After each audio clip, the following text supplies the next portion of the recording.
of AIT, Advanced Individual Training. That's where I learned how to run the heavy equipment. Right there? Mm-hmm. Moved from one side of the street to the other. So that's why I joined, is to learn, and then got my 2 years in, and the company that I was going to work for went out of business. Now, how was your physical condition going in versus that training? I was in shape, and I ran. It was easy for me. You know, I had ran a couple of small marathons there in Coleman, so running was easy. You know. And how did you feel about taking orders? Didn't bother me.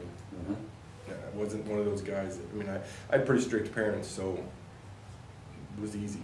What did you do? Sleep in tents or barracks or what? Went to barracks. Basic training in AIT was in the barracks. We did 2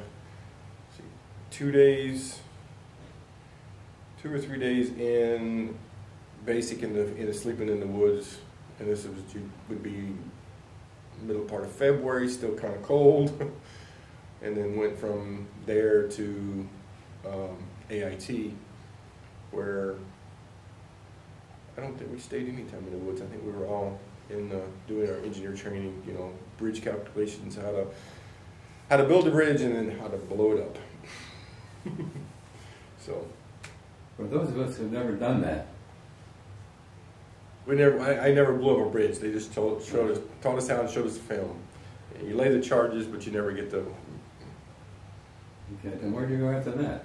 Well, I was in the Army Reserve during that, when I went into basic AIT. Came home, was home.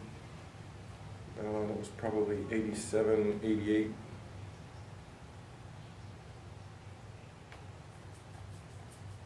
'89, I think I went back in. That's when I went on active duty. From Coleman, Alabama, to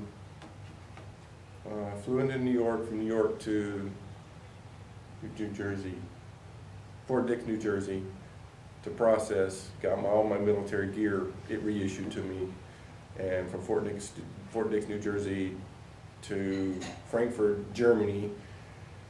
To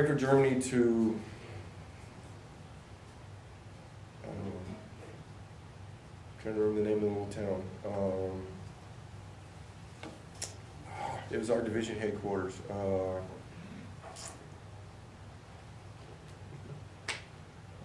can't remember the name of it. But I was there for 2 or 3 days, and they got my orders to go to Dexheim. Dexheim's where I was stationed. I joined Bravo Company, 12 engineers, the A&O platoon.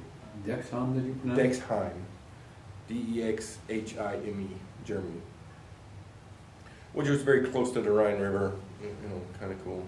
What did the military have at that location? We had 2 battalions. We had the heavy equipment, Alpha Company, Bravo Company, Charlie Company, Delta Company were 12 Bravos. Echo Company was 12 Charlie, river rat, what they call river rats. They had the boats that could carry the stuff across the river. Right. And then up the hill from us was a Patriot battery, Patriot missile battery. But it was a little bitty tiny post. It was not, probably covered maybe 20 acres, maybe. And from there? From there, I got, we trained in Grafenhütte and Hornsfels, Germany, which was, Grafenhütte was where you go and do hand grenade training, rifle training, demolition training, and then Hornsfels was, I guess it would be what you call like the NTC training center in California. They have a big training area where it's mock-up, like a mock-up battle. So we were trained at Hornsfels, and 90% of the time we were what they call it Op 4. So we go live in the woods for 2 months, and all the other companies would come in, being the U.S. troops, and we were the enemy, and we would have our little mock-up battles with the miles of gear and all that crap. Now, during that time, did you get some leave? By that I mean a weekend pass or anything like that? I didn't take very much leave at first. Wasn't anything to come and see. My wife then was stationed in Mannheim, and we were divorced soon after that. I was going to ask you about how you felt about the people you met. Were Oh, they receptive to Americans? If you stayed out of the big cities, stayed out of Mannheim, stayed out of Frankfurt, stayed out of Mainz, the German population loved you. They didn't have any problems. It was awesome. Most of the guys you meet were, oh, you're an American, cool, because they were from the little towns around Oppenheim, which was right down the hill, right next to the Rhine River, where the train station was. Most people you met there were very friendly. Down the train, going down the Rhine. I don't know which direction it was Gunnersblum, which was where one of the big wine manufacturers was. I guess that was one that was known for their wine. And then down the road a little from there, down the train a little further was Worms, Okay. and that's where we'd go hang out and party. Then where did you go after that duty? That duty, I got deployed to Desert Storm, Desert Shield. We left. We got activated on the 24th of December. I was supposed to get a week's vacation, but I was on CQ, charge quarters for the 24-hour deal. You know how that goes if you've ever been in the military. And about 11 o'clock at night, we got our orders to go, and there went my vacation. And I think we left. And you left The 17th of January. by airplane? On an airplane. We loaded all of our gear, went on the train, which was in Oppenheim, down the street. Went from there to Bremerhaven, where we got put on a boat, and that was gone. And then we left to go to Saudi. I think we were landing in Saudi Arabia, Daman. I think it was Daman Air Base is where we landed. We left on the 17th, stopped in, I think we were at Crete to refuel. An airfield with a fence around it with fuel bladders. That's all I remember because it was dark. And then we come in landing in Saudi somewhere. I think it was Daman. Inbound scud on top of on the airfield where we were landing. So we came running off the plane into the ditch with all of our gear. All our NBC gear was on the plane. So nuclear biological, because Saddam was supposed to be shooting Scud missiles, which were loaded with all kind of crap. Yeah. And all of our NBC gear was on the plane, packed in our ruck. But we went from there, the airfield, to a place called Cement City. Cement City? It was a cement plant, and that's where we put all of our tents, and that's where we stayed for. I think I was there for a week, and then I got sent from Cement City back to the port, and I don't remember what port we were in. Like a port located where? Somewhere in around Daman. Where's that map? That's all right. Yeah, hang on. It's Bahrain. So I think there was a port where all the ships came in. We unloaded ships for. I think I unloaded ships for 2 weeks before our gear got there. When our gear got there, we got it all off the boat, and then as soon as your piece of equipment hit the ground, you got it reassigned to it. You got to go check it out, do the maintenance on it, tape it up, prep it, and drive it to the paint booth, where it could go from being camouflage green to brown, sand color, and then from sand color out.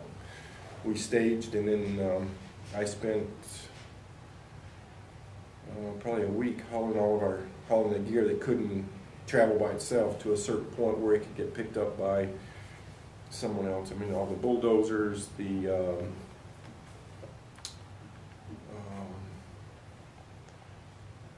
do they call it? It was a mine dispensing something or other that you towed behind an APC, and it would shoot mines out in a certain pattern, whichever way you designed it, and lay the minefield, so you didn't have to do it. And it never made it. It made it to there, and they towed it about a day, and then after a day, it couldn't handle the vibration and fell apart. Well, how far would it throw the mines? I would lay out a field. It would probably throw them 30 or 40 feet. Oh. You could lay out a pretty good minefield driving down paths, and they would set up the path to draw a drive. He'd go this way and this way and this way, and then you could cover a pretty good area as long as it worked. I mean, it was the biggest, ugliest looking weird thing Did you'd it ever work seen. most of the time? I never saw it work, Okay. but it was just something that was assigned to us that we never ever got to use. And then one time we didn't. We took it out there to use it. It was parts inside of it that it just couldn't handle getting bounced around. Right. So where'd you go from there? Out into the desert. They had roads were marked by different colored barrels because there's no. Okay, you're out in the desert. And we're in Saudi going. Let's see, going to Iran through Iran into Kuwait. Now, I don't know, or through Iraq into Kuwait. I don't have nothing that plots our course, Terry. I don't know. I mean, you know, well, I guess we went through Iraq into Kuwait because Iran's on the other side.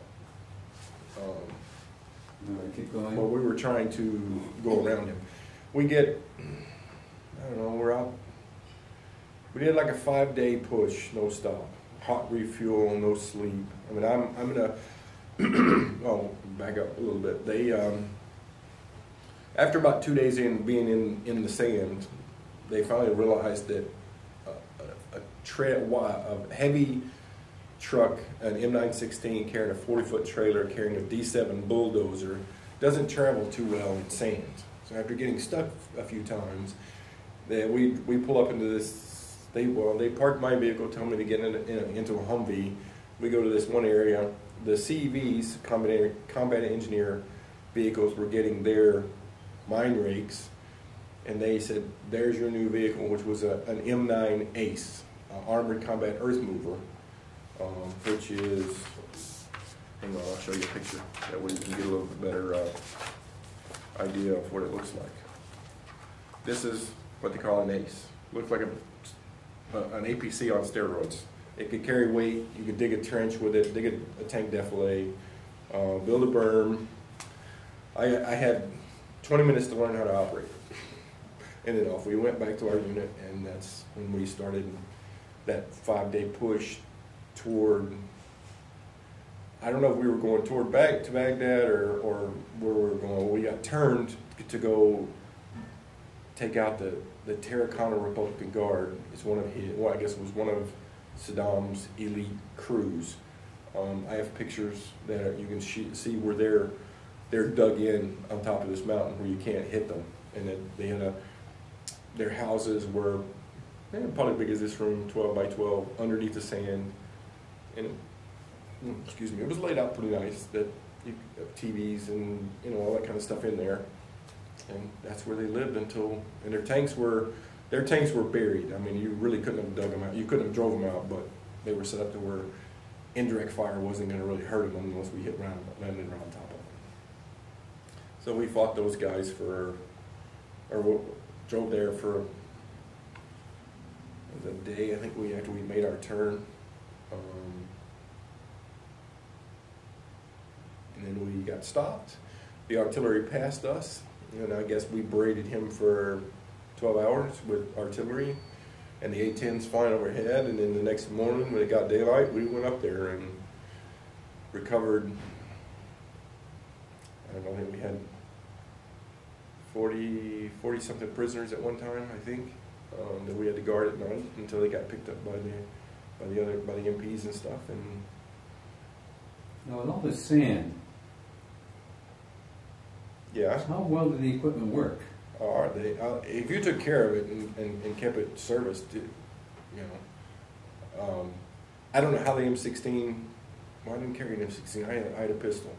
I had a 9mm because I was inside of a track vehicle. I never had to fire it. I don't know. I don't know if it would. I mean, I kept cleaning it, so I'm sure it would have worked if I needed it. But I never had to fire it. Most of the vehicles that were made for sand, made to where they could move, were okay. Some of the wheeled vehicles, they didn't last. They kept having to change motors and stuff because there's just the sand was rough on them. But after they let us go up on top of the hill, and then we were up there taking out his, if he had a cache of weapons or a cache of armor, we would destroy that, and any tank that was left in a hole, we'd blow it up, and then we started plowing roads. We found a grader that was still operational, and they hooked it up with some kind of a blade where it would kind of push the mines off to the side without blowing them up, and we were trying to make roads where it would be a little safer for people to travel. That worked well? Yeah. They ran it for a long time, you know. As long as I remember, it was running because I was driving it. Okay, then where next? Then home, back to Germany. We came back to. We were in Dexheim. Redeploy. Our equipment came in. We were in Dexheim probably maybe a month, and we moved our battalion from Dexheim to Mannheim, Germany. And you mentioned A-10s a little while ago. Did you see many of those? There were a bunch of them flying over.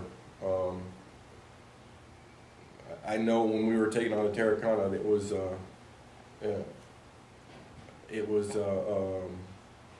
you'd see every time the artillery had to stop to punch their tubes, you'd see 5 or 6 of them come over and take out whoever was in the way. You'd see a Black Hawk every once in a while, and you might see not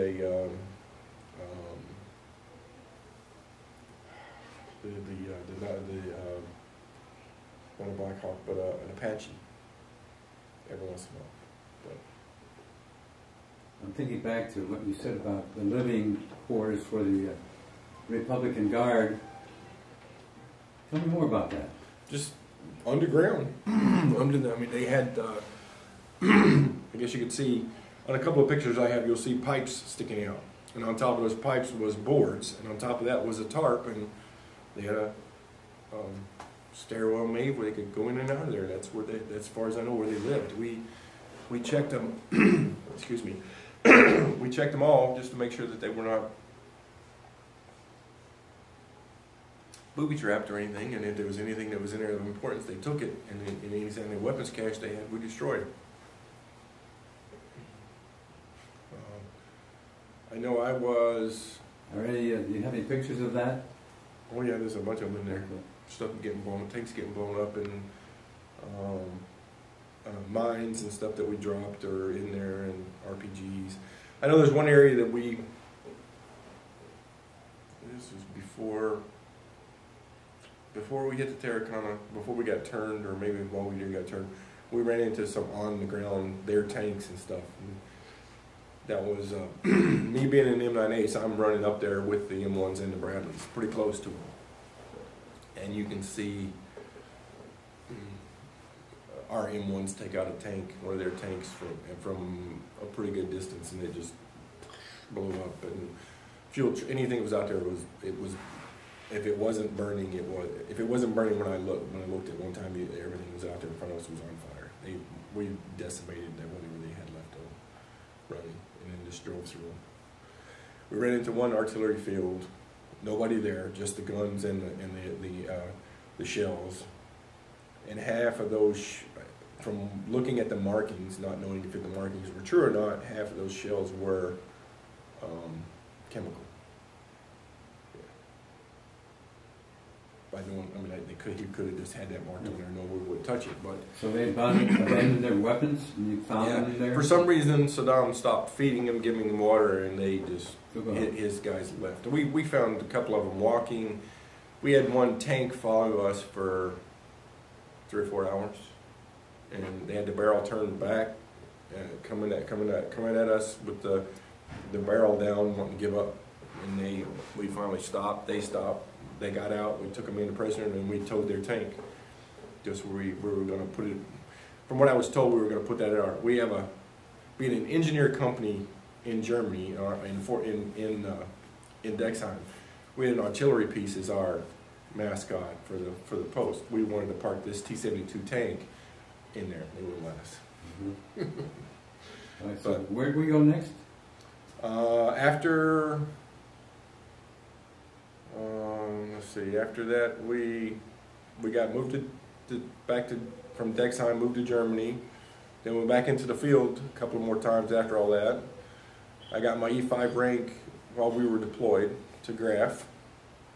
E5 means what? Sergeant. 3 stripes. Okay. And then after that,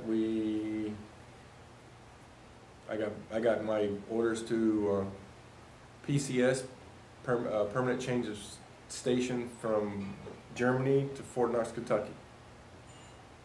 And then I spent 4 years in Fort Knox doing. I was in my first unit was a 13th Engineers. They were a combat heavy support. We had graders, bulldozers. We had our own quarry, rock quarry. We had our own asphalt plant. We had paving machines. We were made, you know. And right before I got to them, they had just got back from. They were somewhere overseas, building an orphanage, roads and all that stuff. So I didn't get to go to any of that, but I did.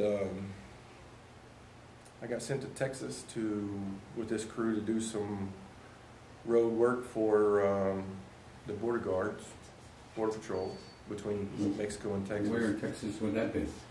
Oh, I don't really know the name. It was out in the middle of nowhere. I mean, it's nothing but their little shack and mountains everywhere. How long was that doing? I think it was like 30 days, 45 days. It was pretty cool. We're out there, but with a group. We didn't take any of our equipment. We just took the personnel, and they had bulldozers there for us and graders. We were just building up their roads, clean up, making new drainage ditches for them stuff, so it would, because when it rains out there, it rains pretty bad. So then back to Fort Knox? Back to Fort Knox, and then I got sent from Fort Knox. Well, while I was in Germany, I went to PLDC, Primary Leadership Course, Primary Leadership Development Course. When I got to Fort Knox, after getting my E5, I got sent back to Fort Leonard Wood, Missouri for my BNOC, Basic Non-Commissioned Officers Course. So while in Fort Knox, or back in Fort Leonard Wood, and then back to Fort Knox. And then after Fort Knox was over, I guess that was during, after PLDC, or after BNOC, sorry. Back to Fort Knox, I got sent to Puerto Rico. I guess that was right in the middle of Bosnia. You got sent to Puerto Rico? For yeah, what? Puerto Rico to train. To do some training in some of these checkpoints and how to disarm a car bomb, how to control an area, because we were going. I was pretty sure I was going to Bosnia. What kind of facility did we have there in Puerto Rico? There's a lot of. This was up in the mountains. It was. It looked like Gomer Pyle barracks. The rounded. What do they call those? Quonset huts. Yeah. And it was. Oh man. It had to be, kind of reminded me of being in Horsfels. This is the same thing there. Just a place to go. You had a mess hall and like 6 or 7 rows of barracks, and then you'd have another mess hall and 6 or 7 rows of barracks, which is where you could send different units in there for training. Well, while we were there, they brought in some of these third world countries' armies, and we were training them on how to fire a weapon, how to maintain the weapon, how to do the checkpoints and all that stuff. I set up a range for them to where anything that they would encounter, they would have seen it, like a car bomb or a car. They could have been a car bomb. They would learn how to check it, and then how to breach a building and all that kind of stuff. We were there with. I'm not sure what unit it was, but there was a. I guess they had like a special forces unit there, training us and. Okay, back to Fort Knox? I was there for 45 days, and then back to Fort Knox.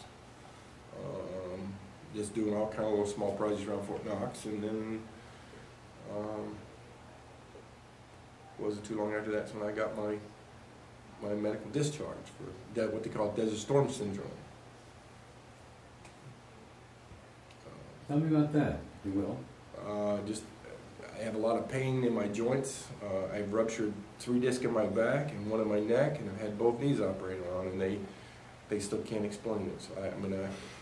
Did others have that similar situation? I know some people do. Some of the guys that I was with, I've talked to 1 or 2 of them years ago. I haven't seen him lately that had maybe not the same kind of pain I have, but one guy I know had all kind of intestinal problems, and they couldn't explain it. And his kid was born all messed up, and couldn't explain it. They wouldn't let us. Let's see. After we got back from Desert Storm, I found out later I couldn't donate blood for 3 years because something was going on, and now I can't donate blood at all because I spent time in Germany. Mad cow. No clue whether it had to be associated with some weapons you were near? Exposure, I mean, the sand was the finest sand you'd ever see. I was close to oil fires. They were blowing up ammo dumps, and all that stuff gets in the air. Our chemical alarms were going off all the time.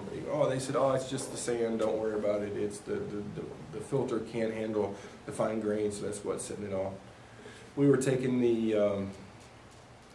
I took 18 shots one day before play, so we got 24. This was probably, 28th or so of December. Before we deployed, we had to go through and get our shots, and I had 18 shots in one day. And then you had to take those to go there. Yeah, and then while we were there, we were taking those anti-nerve agent pills. And none of that stuff that was ever. I don't think it was tested properly, but who knows? I mean, that's me. That's my opinion. All right. So you were discharged when? June of '96. Yeah, June of '96. I think. So, a total amount of service you had? 8.5 years. 8.5 years. I don't know if that counts my reserve time, but there was some time in there that I was in. And your highest rank was sergeant. Sergeant E5, right? If I could have ran my last PT test, I did push-ups, sit-ups, no problem. I couldn't do the run, or I'd be wearing 6 stripes, E6 staff sergeant. But I was having a problem with my back. They called it my knees, and I just couldn't run anymore. That's why they didn't care about fixing it. They didn't care. They just said, okay, you're gone. We're done. And you come home to where? I came here to Connecticut. Married to a German, not married to her anymore. And the town you were living in when you entered the service? Coleman, Alabama. Coleman, Alabama. Yeah. And then I left hometown. And then when I left, I came here. And now live in Avon. Now, do you take advantage of any GI Bill by chance? Oh yeah, I used that. I got probably 3 semesters to finish my associate's degree, but having all the surgeries I've had is. Associate's degree from where? At Asnatech for computer science. Asnatech Community College, and I like 3 semesters to get my associate's degree in computer science. Good. And you're working in the computer field right now? I own a computer business in the computer field, yes. Member of the Avon VFW Post 3272, and probably working on becoming the commander soon. And what do you like about the Veterans Foreign Wars? Nice guys. Take care of us.